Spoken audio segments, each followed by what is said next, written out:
I'm here in this beautiful office in Riga, and it's full of guys, right?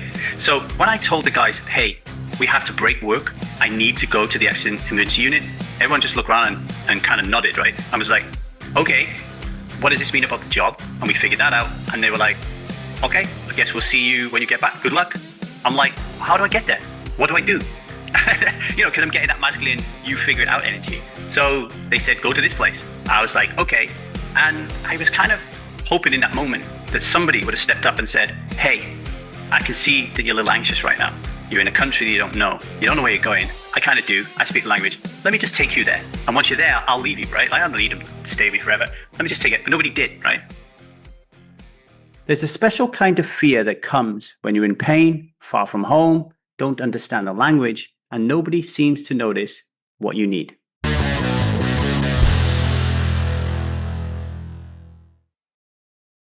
Hello, everybody. Welcome to the 1000 Days Sober podcast. My name is Davy. I'm not an alcoholic. I refuse to be anonymous. I am someone who lives a self-led life, alcohol-free as fuck, and I spend every waking moment of that life helping other people do the same, like right now. A few weeks ago, I had a health scare that sent me to the A&E in the UK. And I thought that I got over it. I had to take a flight out here to Riga, Latvia, where I am today working. And once I got here, the problem flared up again. And I had to go into A&E here in Riga. A health scare is bad enough, right? A health scare when you're traveling, for me, increases the fear and the anxiety. When you're traveling to a foreign country where you don't speak the language and you have no idea how the health system works, that is a whole different game. Fear of the unknown comes fast, especially for someone wired like me, because I know how my parts work. If I don't have a roadmap on how things are going to map out into the future, and that could mean I don't know where the hospital is or what to do when I get there, my parts kick in and I start to get really anxious and I start to overthink things. So it's been a little bit of a disaster for me in that point, or not a disaster, an opportunity for self to come in and really reassure and help some parts, which is what I want to speak to you about today. So I'm here in this beautiful office in Riga, and it's full of guys, right? So when I told the guys, hey, we have to break work, I need to go to the accident emergency unit, everyone just looked around and kind of nodded, right? I was like, okay, what does this mean about the job? And we figured that out. And they were like, okay, I guess we'll see you when you get back. Good luck. I'm like, how do I get there? What do I do? Because I'm getting that masculine, you figure it out energy. So they said, go to this place. I was like, okay. And I was kind of hoping in that moment that somebody would have stepped up and said, hey, I can see that you're a little anxious right now. You're in a country that you don't know. You don't know where you're going. I kind of do. I speak the language. Let me just take you there. And once you're there, I'll leave you, right? I don't need them to stay with me forever. Let me just take it. But nobody did, right? So I'm feeling even more anxious. So they give me the directions. I jump in a cab with the driver. I ask him if he speaks English. He says he doesn't. We get to the hospital. I go in there. I'm in the wrong hospital. They send me to a new one. They say, make sure you tell the taxi driver to take you to the emergency unit. I get in the car. Guy doesn't speak English again. So I get my Google Translate out. I get there. I'm in there. I don't understand the system. I'm asking people if they speak English. Everyone is saying no. I eventually get somebody who kind of says, just take a ticket and wait. The nurse who sees me doesn't speak English. You find somebody who does. And I'm seen to eventually, right? Here's the thing. The next morning, I go back into the office. As I'm walking in, I didn't realize this at the time, but there's definitely a part of me, an inner child part that wanted some warmth, wanted some love, because I was really afraid in that hospital. I felt really lonely when I went back to my apartment that night, and really afraid as well about the health scare that I was going through. I wanted someone to notice me, I guess, and just say, come here, like, let me hold you. But what I got instead was kind of like the masculine default. It's like almost like, oh, Lee went to hospital yesterday. We better ask him how he's doing type of response, right? Few of the guys even forgot that I'd gone. It's like, oh yeah, you went to hospital yesterday. How did that go? And there's a part of me as well that dealt with it just through humor, by just laughing, just understanding the human spirit and how the guys are just locked in on the job, not on this guy who's just gone to A&E. And a moment came in my mind many years ago when I was going through my divorce, when I was a wreck. There was three people very important in my life at that time. The three most important people: my ex-wife, my new girlfriend, who became my wife, Liza, and my son, Jude. And at that time, I was full of shame, confusion, guilt, humiliation, embarrassment. I was torn in different directions. I had an ex-wife who wanted me to be with my son, who was really angry with me because I was traveling around. I was traveling around because that was my job and I needed to make money to give her money and to look after my son at that time. And I was really worried that if I let that go, how would I do that? I had a son who wanted his dad, but at the same time, I couldn't get him to come to see me because he's 10 and he has to do what his mom tells him to do. And then I had a girlfriend and it's like, what the fuck's going on here, right? Like you're spending more time talking and complaining and moaning and groaning about your ex-wife than you are with me. And I realized that I was actually hurting all three of them.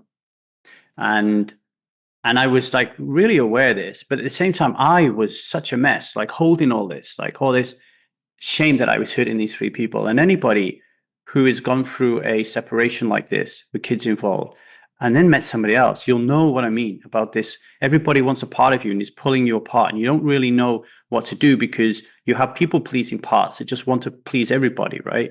You don't want to be hated or disliked by anybody. And there's this moment in my mum's house where I was staying as I was going through the divorce, where I was banging my head against the wall and I'd lost it a little bit, and a little bit of blood dripping down my eye.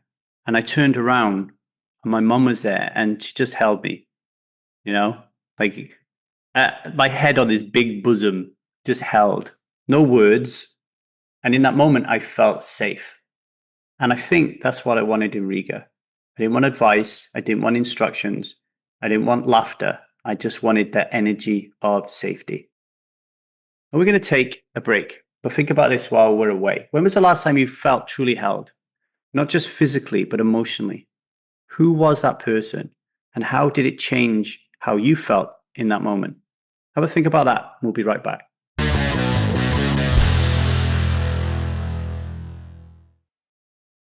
When life feels unsafe, whether it's a health scare, a breakup, or just that creeping anxiety that you can't shake, it's not about finding someone to tell you what to do, because you, my friend, already know what to do. It's about having the right energy around you, people that can hold you in your storm, so you can reconnect to the part of you that is calm, clear, and in charge. And that's why we created Strive Foundations. It's a space where you're not just told what to think or feel, you're supported, held, and guided back to self. So when fear shows up, you're not led by it, you're leading yourself. www.thestrivemethod.com/foundations. I'll see you on the other side.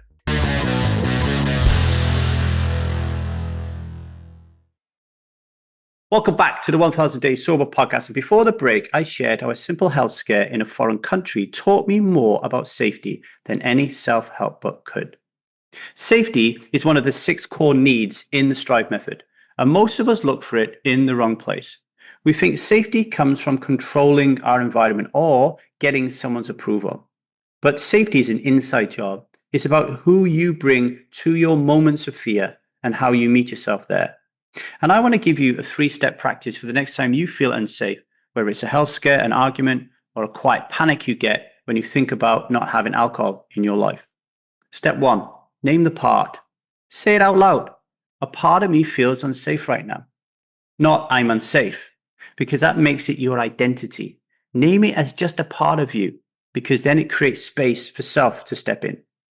Number 2, find that holding energy. This could be a person, a place, or even a memory.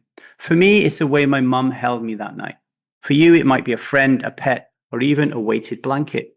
Your nervous system needs a physical or emotional anchor before it can process. And for me, that is feminine energy, not masculine energy. Step 3, reclaim the lead. Once a part feels safe enough, ask yourself from self, what is my next best move? This is how you stop reacting and start responding. If you practice this regularly, you will start to rewire your brain so that in a moment of crisis, your first instinct isn't to numb with alcohol, but to connect with safety and clarity. And here's a bigger reframe. The blueprint of your best self has been here since the moment you were conceived. You don't have to become strong. You already are. You just have to quiet the noise long enough to hear the strength speak.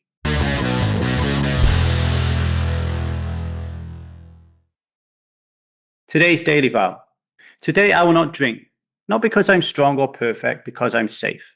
I carry safety within me and I choose to lead from there.